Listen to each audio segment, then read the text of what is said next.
Dear Excellencies, esteemed guests, friends and colleagues, Shalom Likulam.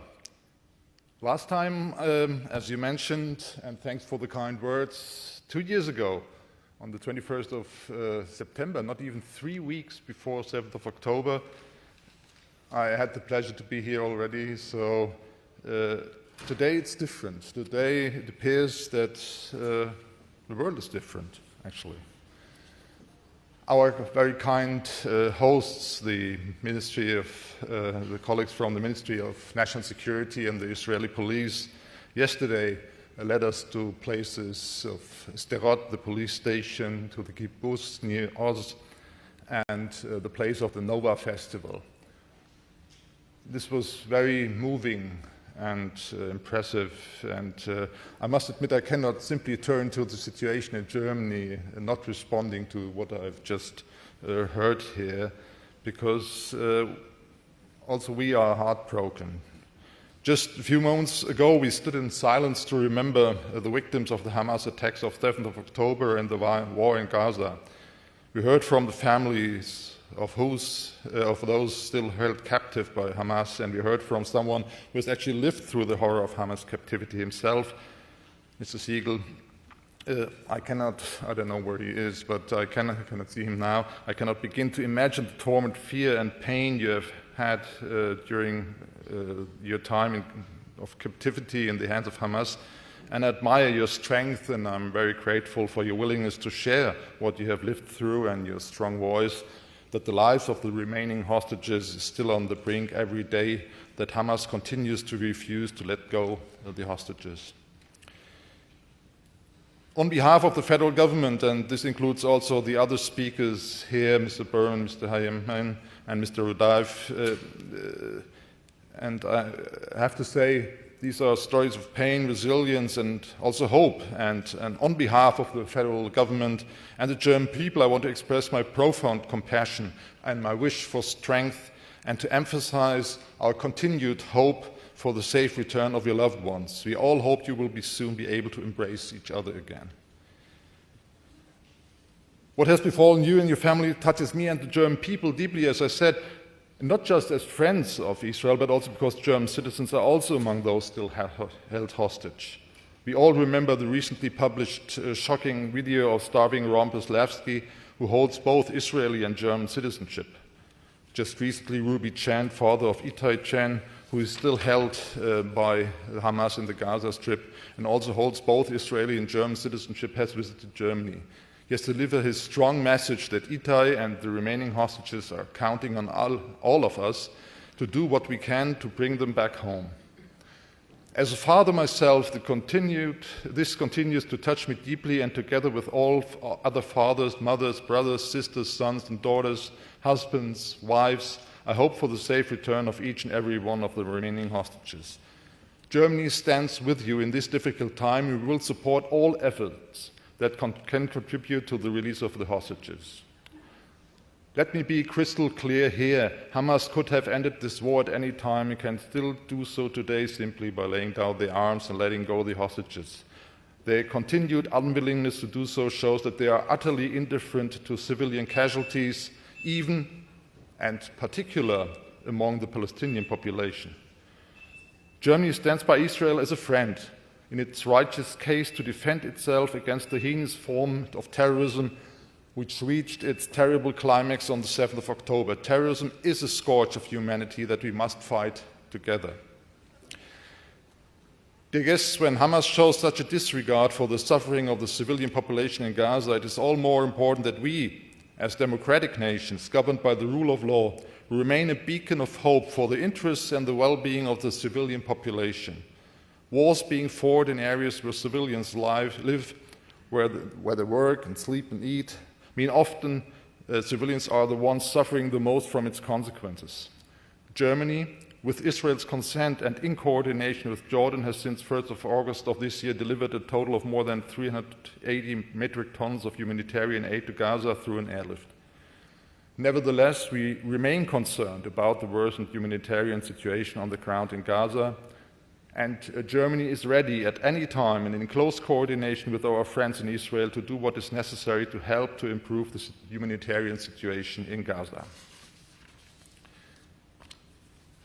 Now I would like to turn to the German perspective and actually the impact the conflict here has on the situation in Germany.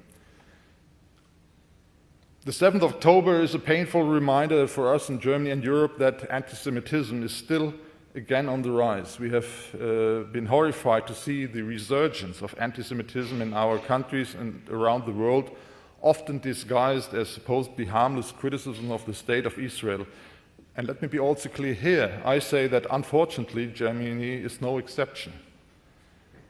What is particularly alarming is that in recent years, anti-Semitism has increasingly spread beyond the right-wing extremist spectrum. We are also seeing it in the left-wing extremist spectrum. But what we also see, of course, is a major rise due to the pro-Palestinian protests in Germany and across Europe. So a religious and nationalist perspective or extremism stemming from there. Since the Hamas terrorist attacks on Israel, current developments in the Middle East have had an enormous potential to inspire strong emotions and mobilize action among Palestinian sympathizers around the world, including in Germany. This situation also serves some actors as a motive and justification for committing crimes in Germany. Anti-Israeli and anti-Jewish rallies and demonstrations often involve protests in front of Israeli facilities and Jewish institution places of worship. These rallies consist usually of a broad spectrum of participants side by side. Participants that have nothing in common but pure hate for Israel and the Jewish people, Islamists and Palestinian extremists, Turkish right-wing extremists, German and Turkish left-wing extremists. In Berlin, there were violent riots and clashes between demonstrators and police forces in Berlin on the occasion of the so-called Al-Nakba Day in May this year, and the number of participants increased to 1,100 at its peak. So a police officer actually was seriously injured in the course of these demonstrations and had to be hospitalized, and we had to arrest 56 of these people. When under the guise of solidarity with the Palestinian population in the Gaza Strip and the West Bank, the freedom of religion of our Jewish fellow citizens in Germany is jeopardized, and not just that, but when the actual security of our Jewish fellow citizens and of our Jewish and Israeli institutions in Germany is endangered, this is simply unacceptable for the German government and our security authorities. As a direct response to the 7th of October, my department has banned in November 23 Hamas and its supporting association Samidun from all activity in Germany. Both bans can no longer be appealed in court. These bans also serve as base for ongoing criminal investigations against certain individuals. The ban on Hamas covers all symbols clearly attributable to Hamas, whether or not they are specifically mentioned in the banning order. For example, the banning order consists of the slogan "From the river to the sea" to be a symbol of both Hamas and Samidun, so that using this slogan can be prosecuted as a criminal offense. In many cases, assemblies were only permitted on the condition that this slogan would not be used, and its use in violation of this condition led to criminal convictions.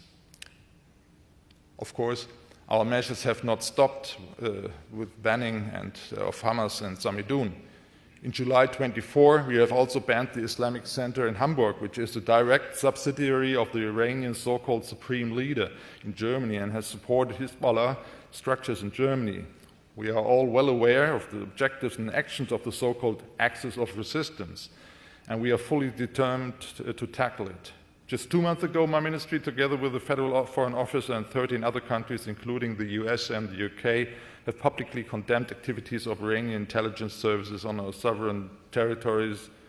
And this also does not only include propaganda, but also transnational repression against the Iranian opposition in Germany.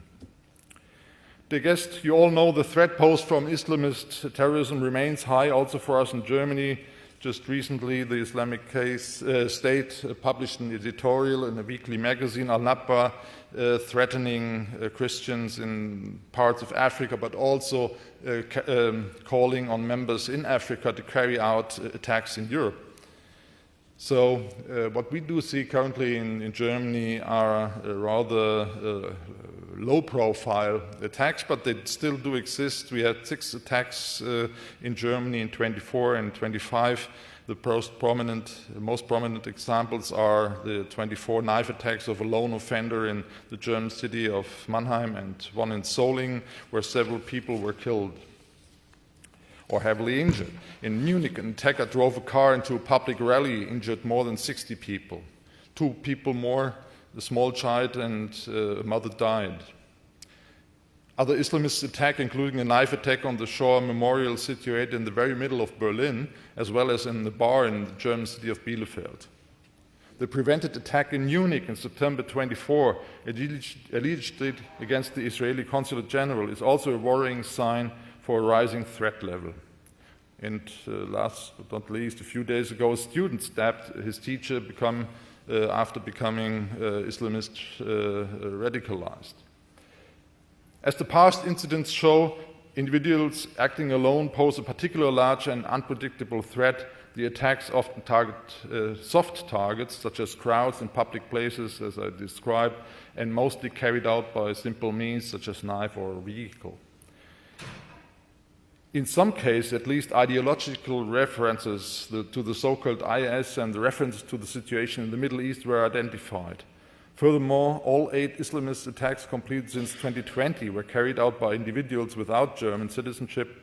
The individuals from Syria and Afghanistan had entered Germany between 2013 and 2023. To give you a full picture, and I don't want to exceed my time too much here, I have to name, when I speak about anti-Semitism, of course, right-wing extremism, because it would be incomplete not making reference to this. And of course, it is also, of course, against the backdrop of our history, utterly deplorable that right-wing extremism continues to be a grave and even growing menace. In quantitative terms, it is still, in fact, the most prominent extremist threat. Our services estimate that for 2024, there is a potential of 50,000 right-wing extremist people, of which 15,300 are deemed too prone to violence. So our strategies to tackle this is that we would focus on measures not only based on repression, but rather on preventive action, and to see also the online world here, and to be active and to counter very young people, or actually to bring them back to track by more addressing the social integration or cohesion, if I may say, of young right-wing extremists, seeing no perspective in Germany. So it's a rising movement, and what we do see is indeed people becoming younger and younger here, and this is worrying. Therefore, we have to start at schools and possibly even before to address this, in particular in certain areas of Germany where the share of migrants is actually lower than the rest of Germany. We have also certain networks we are currently observing, for example, the nuclear weapon division and the siege culture, to mention here, and a fan scene of right-wing terrorists in other countries like Brendan Tarrant or Anders Breivik. So anti-Semitism in its various forms has always been a fundamental characteristic of the right-wing extremist ideology and the rejection and even open hatred of people who are Jewish or perceived as such, as well as of anything characterized as Jewish, unites the various right-wing extremist spectra. And this is actually the same, and this is odd, this is the link between all these extremists, what we do see. This is also valid for left-wing extremism, because this is also something what we do see. Left-wing extremism is also something very prominent in Germany, mostly connected with attacks against infrastructure, and the motivation is the fight for the climate or whatever, capitalism.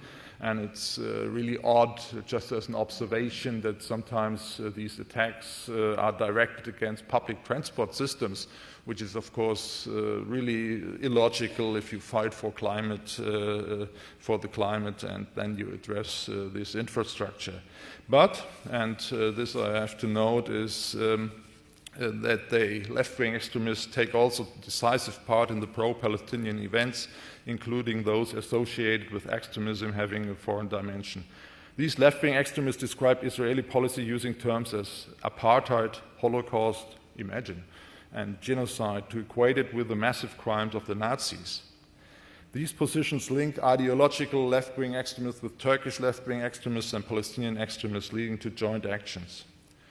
I assure you the federal government will continue to resolutely counter these dangerous threats to public order and security posed by this extremism, and we will develop a strategy for the consistent prosecution and combating of left-wing extremism-motivated crimes and structures. 2 years ago, in my lecture, I stressed that terrorism is a communication strategy.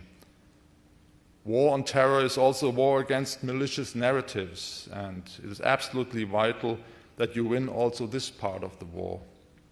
Some of the challenges we face in Germany, Europe here today are different from what you see in Israel, but still, to combat terrorism and violent extremism effectively, we need each other. We need international cooperation. That's why I would like to thank Israel for our intensive and trustful cooperation in the fight against terrorism, violent extremism. The friendship between Israel and Germany is a living reality for us, and we are committed to strengthening it further. It is a friendship based on conviction. In 2 years, I'd like to return at the latest to this excellent, hopefully even more international conference, and hopefully the world has changed again to a better place for us all. Thank you very much for your attention.